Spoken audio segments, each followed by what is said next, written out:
if you don't deliver value, you will very quickly become forgotten in an environment so large.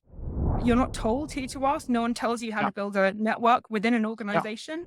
It starts with really just understanding the world you're in and taking the time to understand and unpack it and realize who's who, and then go out and build those relationships. I really wanted to get closer to the fine line between scaling, automating, and offering a really white glove approach to dealing with people. Surround yourself with the right people is a really fantastic piece of advice that stood me well. It actually ended up making me reassess my life at that point and think, am I in the right place? Ladies and gentlemen, welcome to another episode of the Leaders in Talent podcast. And today I am excited to welcome Lucy O'Brien. Lucy, as head of talent and ecosystem for 8Roads, Lucy advises founders on their talent strategies, helping them to take their C-level and board hiring to the next level, while also building the ecosystem of 8Roads for their investors, partners, and experts.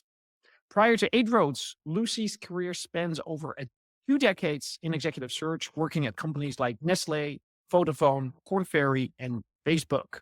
Lucy, welcome to the podcast. Great to be here. I'm happy that we're finally able to have this conversation together.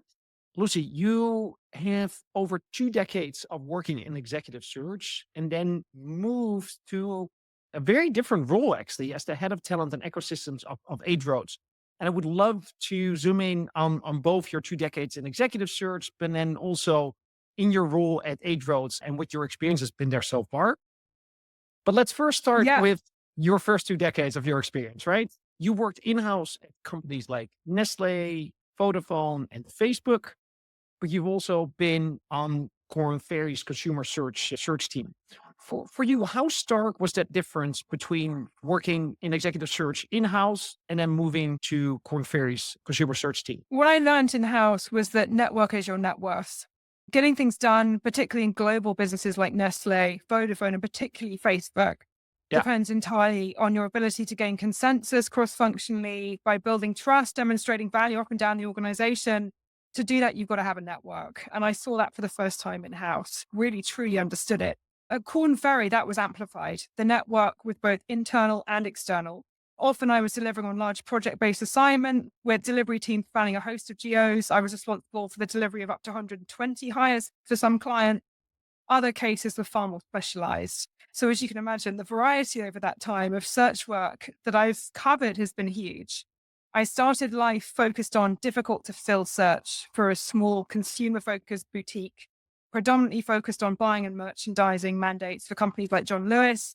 I actually built out a GM proposition back in 2005, and then I went on to do the same for Asda when they introduced homeware into their stores a couple of years later.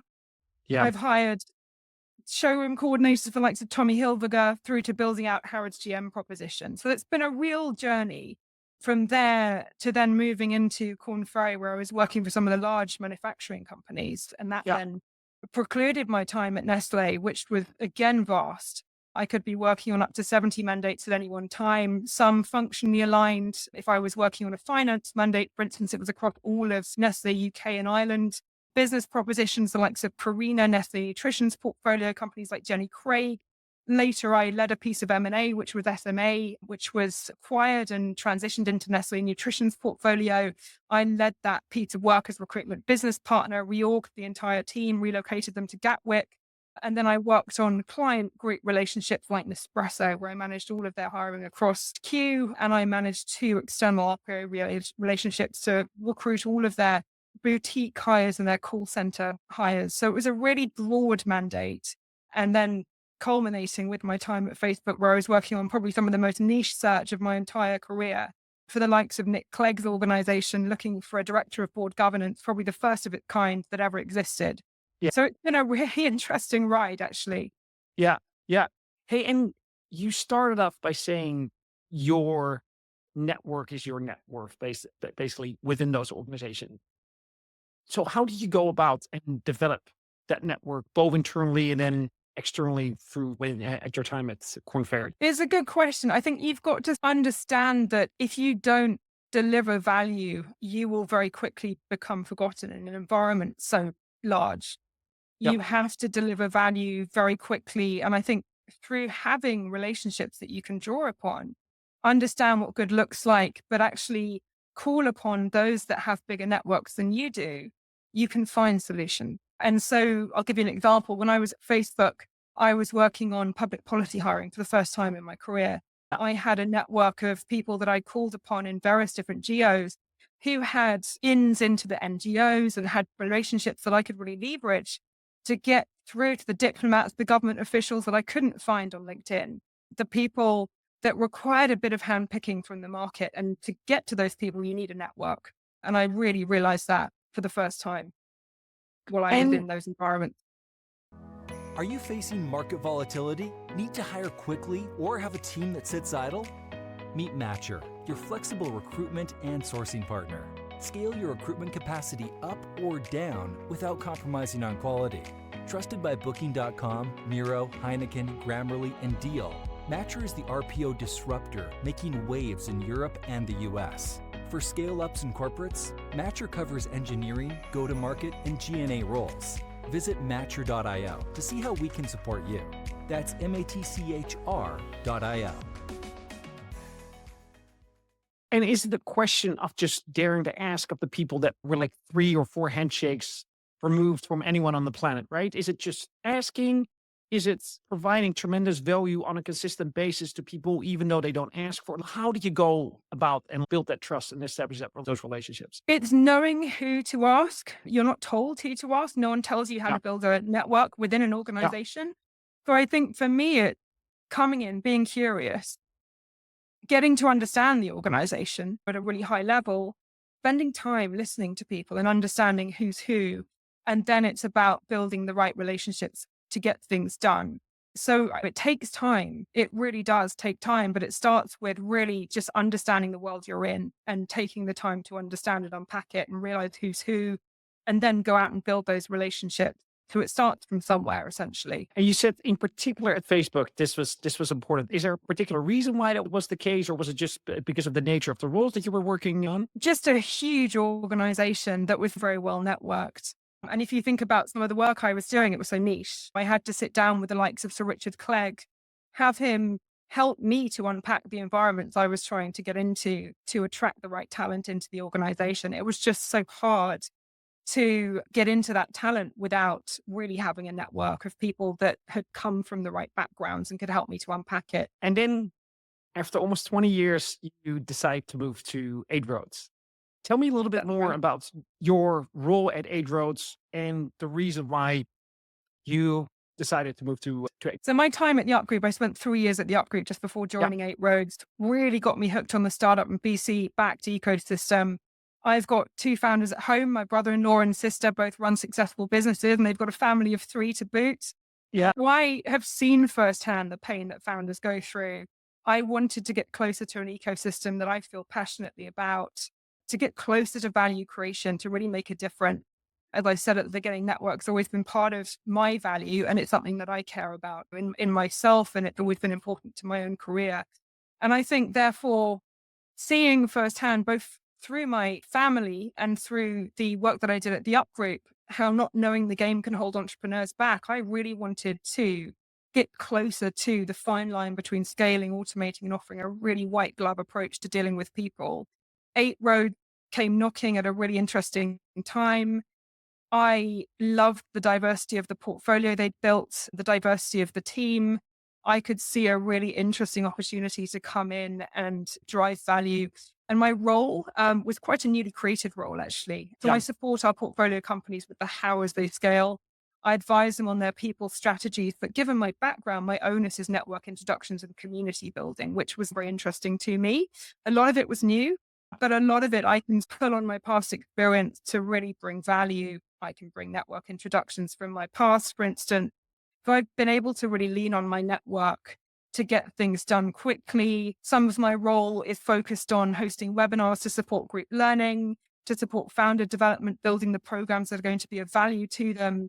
But I think everything surrounds network and ecosystem value. And as an executive search practitioner, that's where you spend the majority of your time. So I've always had the ingredients, I think, to make this successful. For listeners that do not know Eight Roads, can you give a little bit of light of what Atro does and yeah, what you're known for? I can indeed. So we're an 11 billion global venture fund. We invest in companies at Series B onwards, typically, Yeah. and we help them to scale internationally. And I think what makes our fund pretty unique is the sheer breadth and diversity of our portfolio, both in terms of domain, geo coverage, but also our team.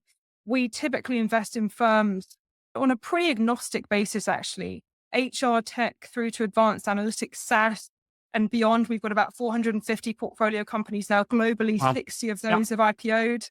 Many of those are unicorns, which include the likes of Alibaba, Toast, HiBob, one of our superstars in our current portfolio.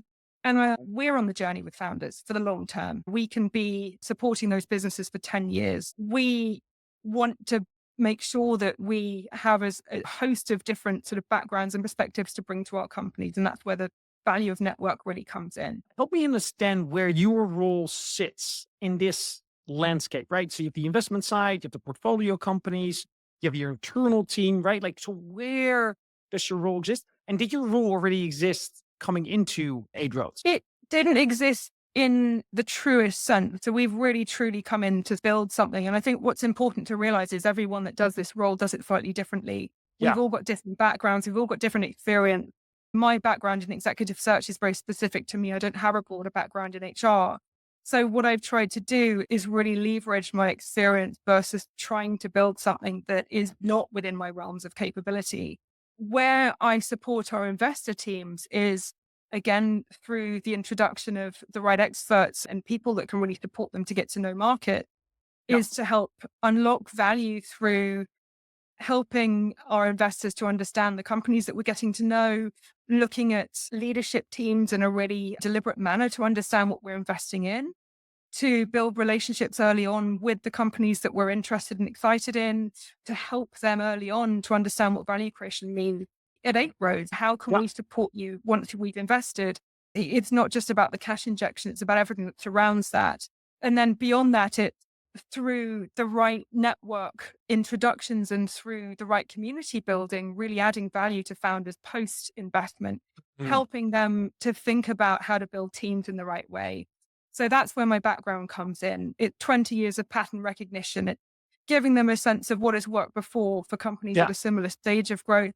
It's giving them a sense of what hasn't worked before and introducing experts that can help them to really think and critically problem solve in the right ways of scaling their team. Is there still also some executive search itself involved that you help some of the portfolio companies in where the leadership team might not be working out or they need some help? Absolutely. And I don't, ever say no. There's never a never say never to this role. And I think every single day is different. There are some companies that are really early in their journeys and don't have the Yeah. budget to pay for executive search practitioners to support them. So of course I will help.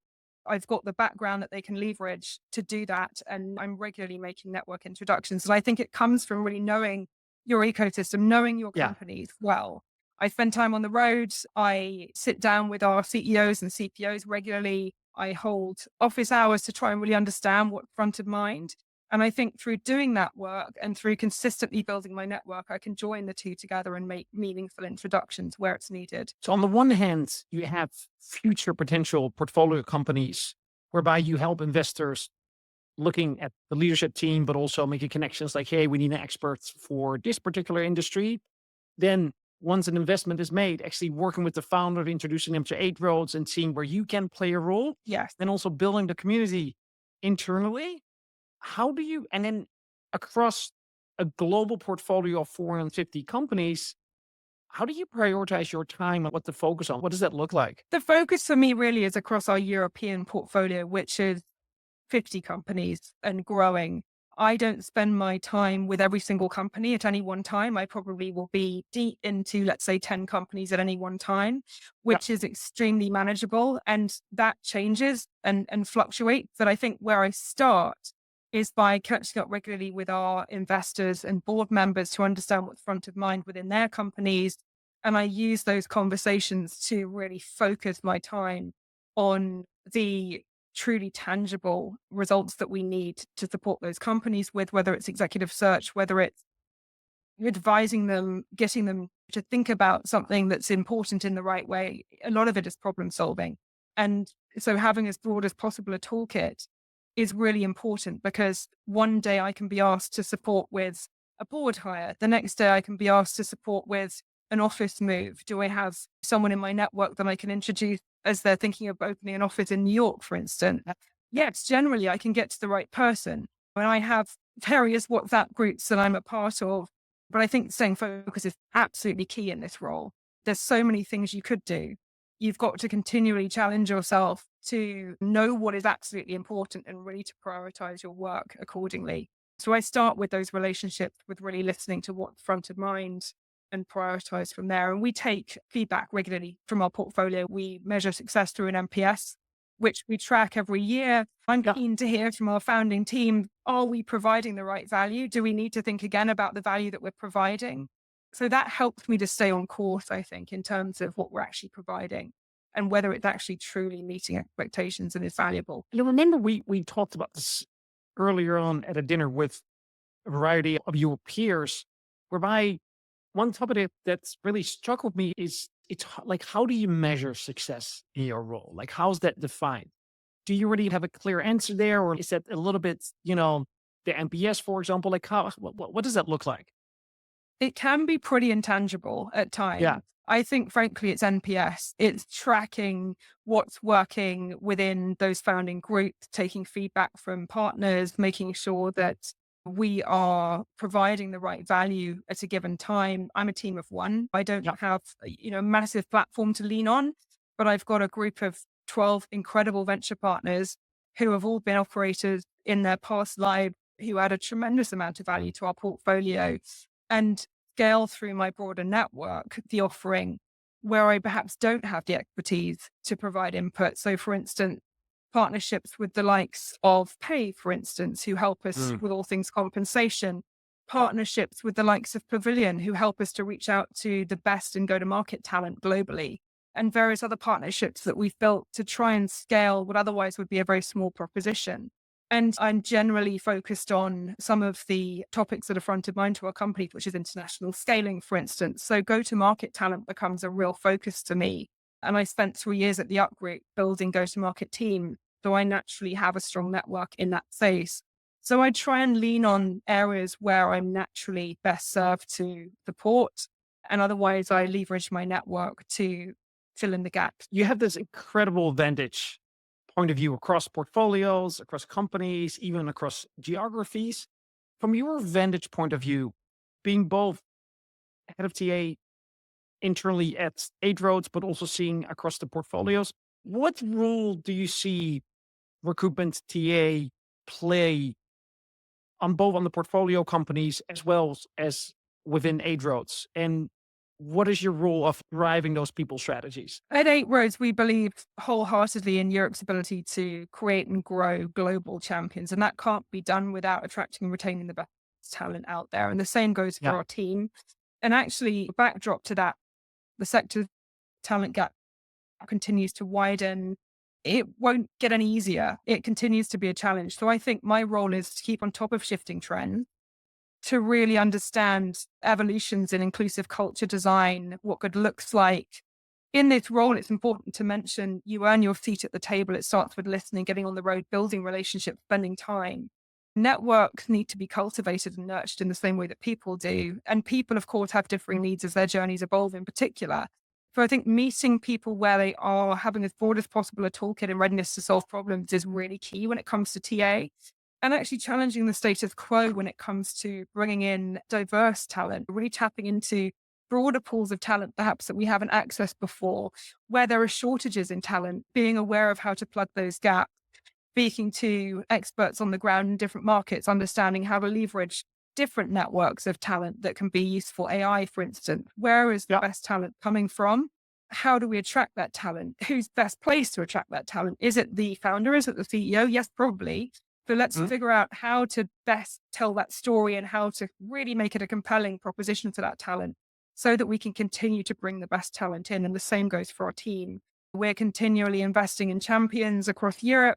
We want to make sure that our team really brings a broad and diverse range of perspectives and has as broad as possible a background to continue to solve problems for founders in the right way post-investment.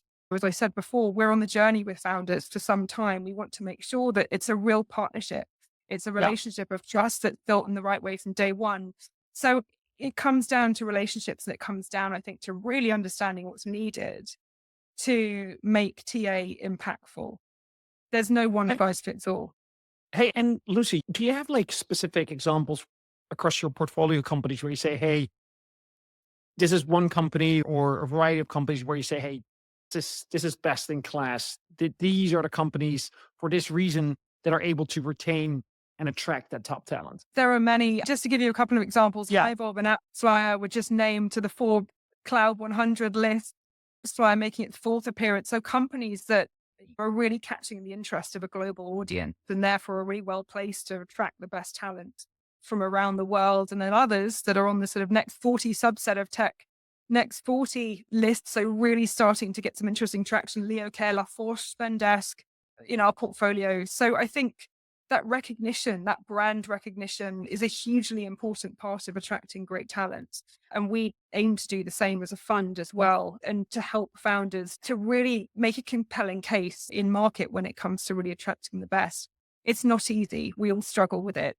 But I Yeah. think having the right story to tell is a really important component. In the two examples, HiBob and Fly, right, that you mentioned, is there anything in particular that you feel that they do better than others, giving them that edge of being able to attract the people? Or is it just being at the right moment at the right time, growth? What is there anything that other companies could learn from them? They have incredible brand recognition. I think they've built incredible teams. In particular, if I think of how HiBob have scaled internationally across different markets and still kept a very local feel in their individual geographies. When I go into the offices, you really get a sense of a culture that is buoyant, that is buzzing, that is connected and really excited about the mission that they're on. For me, it's walking the halls and really feeling the passion for what a company is building that denotes success in having built a great team. And so those are some of the things I look for and I'm most about on the road. And do you then use those learnings across different portfolios and bring them together in terms of, hey, your network, Yes, right?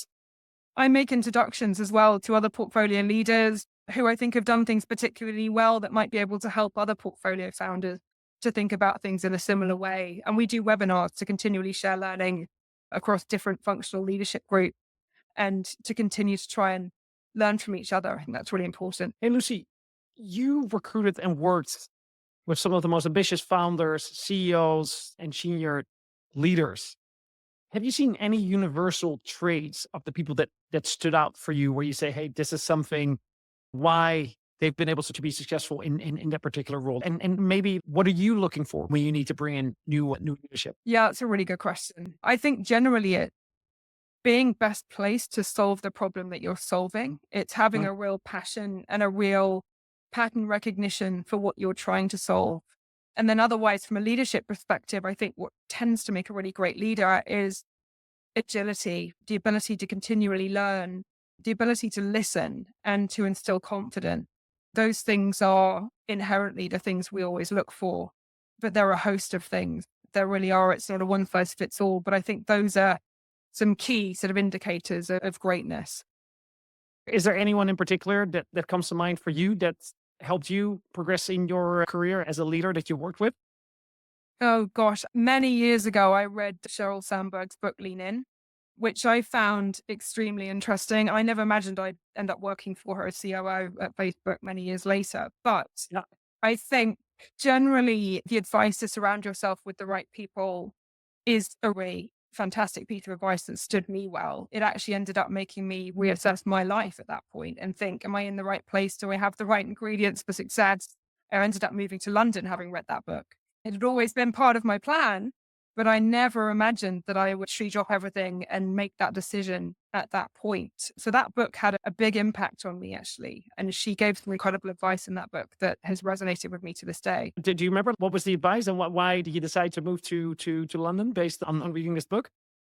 It was about surrounding yourself with the right people to be successful, essentially. She Mm. talked about having the right partner in your life, having the right people to support your success and to really to lean on when times are hard. It was essentially the sort of impact that made me really step back and think, am I where I need to be?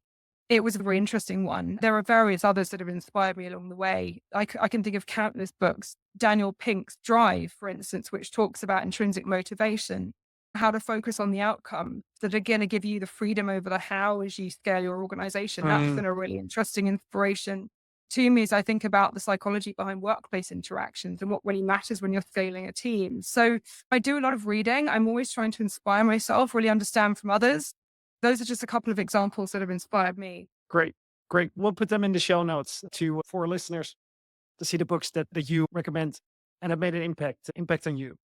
Hey, in your current role, Q3, Q4, Q3 is almost over. Q4 is knocking on our door. Like, what is something that you're currently working on that excites you at 8Roads? So many things. I think essentially going back to what I was saying before about sort of network creation and value, and there being a fine line between scaling, automating, and offering a white glove approach to dealing with people, that doesn't scale by definition.